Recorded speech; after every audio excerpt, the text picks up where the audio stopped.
early as Wednesday when the Nets face Kyrie's old team, the Cavs. It's all coming together. Keyshawn, J. Will, and Zubin, presented by Progressive Insurance. All of our guests on the Goodyear hotline. How about a little pregame meal, Key? You're sitting there in Brooklyn, sitting there ready to watch the Brooklyn Nets win again in a thriller. We'll get Jay's thoughts on it in a second. But he wasn't watching the Nets. He was watching the Lakers last night. You know that, Zubin. I watched a little bit of everything. I kind of watched it.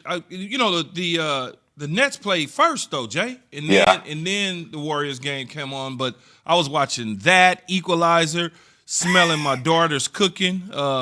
You'll love this, though, Jay. As your kids get older, your daughter gets older, and she's going to get into cooking eventually, I'm sure. And then, so my daughter is 11 years old, and so over the weekend she said she's going to do the cooking. Don't worry about it. I got it on Monday. So I'm like, okay, cool. I know she can bake and certain things she can cook.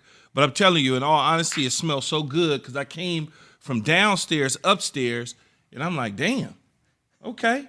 So I go over. She got the pots going. She got little. She 11? It's like that yeah, at 11? And I was going to video it a little bit, but I'll do it next time. But she had the whole kitchen smelling like she was on Rachel Ray or something.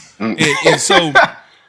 I'm like, what you doing? She got the spinach going because she's making spinach pasta. She got a pasta making machine for Christmas. Nice. A real one, the kind you crank out the whole deal. So you got the fryer, she got the pasta. Yeah. Okay. And so, pasta didn't come out as smooth as you would like it first time around for her. I figured by the third time, she going to get it just right. And it was good. I mean, it was fine. I swallowed, I didn't chew. So it was, right down the hatch. Yeah, it was, had a little pasta going. The thing that, The one thing I didn't like is the sauce. I didn't tell her, though. And she could tell I didn't, because she kept saying, you don't like it, huh? What kind of sauce? Yeah. She made a vegan, because they're vegan. So the sauce was more of a garlic kind of cheesy sauce, but not real cheese. It was like some oat milk and some other stuff. But it was good. It was good enough for me to eat. You know your Key's kid when you're 11 years old and you're taking command of the kitchen at 11 years old. Yeah, she did. It was cute, man. It was good. You guys you'll experience that, Jay, and love it. I'm telling you. And I got a chance to watch Equalizer last night a little bit too. That's old school Denzel, though. Denzel. Years ago, isn't it? Yeah, it was pretty. I saw that in the theater back in That's the days. why I named my dog Denzel Washington, Zubin. There you go. Though. No, he was pretty badass, though. I never watched it. That was the first time I saw it. I saw Denzel, so I stopped. And because it was Dr. Martin Luther King Day, they were running, I think they were just running a bunch of black actors and actresses on TBS and TNT. They were just running them for a while yesterday. And so I stumbled into it. It's pretty cool, though. It was good. And then I watched some basketball. And we'll get into both of those games, including what happened with the Lakers and the Warriors in just a little bit. Yeah, we're all right. Don't worry about us. You have a 19-point lead. It's all good. Tired, man. You get tired sometime of winning, and it gets boring. That's all. I'll tell you what, it's not going to be boring for Nets fans, Jay. I mean, you have to kind of, I say this, in a flippant manner, but you kind of have to go back to the Brooklyn Dodgers to remember a team that brought Brooklyn a championship. They moved to Los Angeles and became Key's Los Angeles Dodgers in 1957. But look, nearly a half century later, the borough is excited again. Great win last night for the Nets over the Bucks, in which James Harden had 34, 6 and a dozen. Kevin Durant had 30. Go, man, go. Oh, Middleton had a chance to win it at the end. It was a thrilling game. And I got to say, Jay, my biggest takeaway, all the headlines are on Harden, but don't sleep on the fact that in the 2 games James Harden has been on this team, Kevin Durant has scored 42 and 30 points. Jay, let me ask you this, though, before you go, and I was going to say this and then Zubin. How do you do that, though?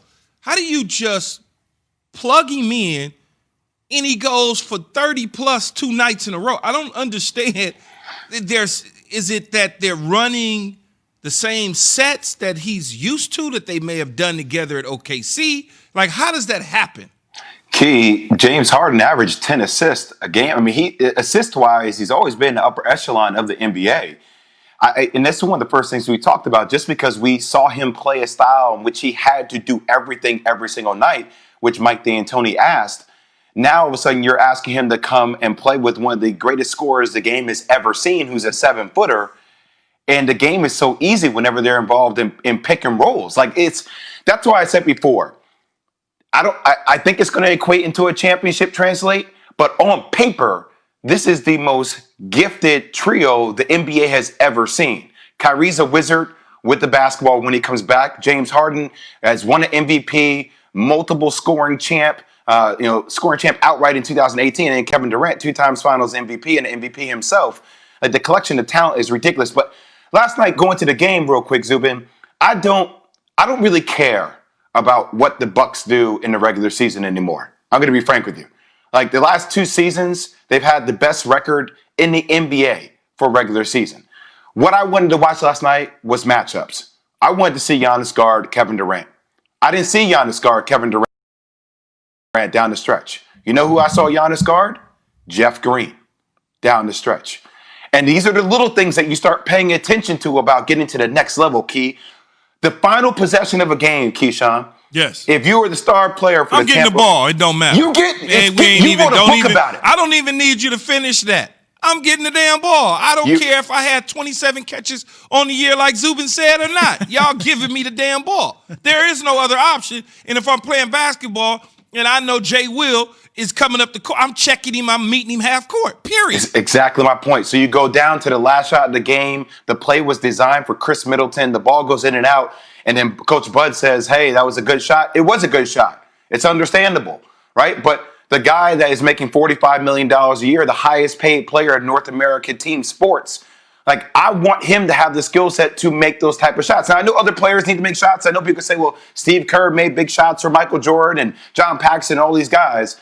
But I think that those are the little things you're looking forward to see in order for the Bucks to take that next step. Because at the end of the day, they're going to have to get to the Eastern Conference Finals, something that you haven't seen them do yet. And I think you're not questioning Steve Kerr or Michael Jordan or Kobe Bryant or LeBron James in those instances, in those situations, because visually you've seen them do it before. You've never seen Giannis to a degree in that type of situation, whether it was the playoffs last year when this came up or whether it's last night when it came up. All of a sudden he defers as basically to somebody else instead of saying, timeout, we're drawing this up for me. It's going to fall on my shoulders. So I clearly understand where you're going with it, because when you get into the playoffs and he needs to do that, basically, if you ain't practiced that during the regular season, how am I going to expect for you coming to postseason to take advantage of the situation and even know how to do that? Exactly, Keith. The same way we just talked about Patrick Mahomes. When you saw him fall and go through that concussion, he ran out. You're like, Keith didn't even think twice. He going to play on Sunday. Oh, right? yeah, for sure. I don't want to think twice about the games going down the stretch, whether Giannis is going to demand from Coach Bud that he wants the ball or not. I have to think twice about that, The Keith. interesting thing about the game last night that I took away from it is the fact that was a much bigger team than Brooklyn in terms of their size, and Brooklyn handled their business, because I think that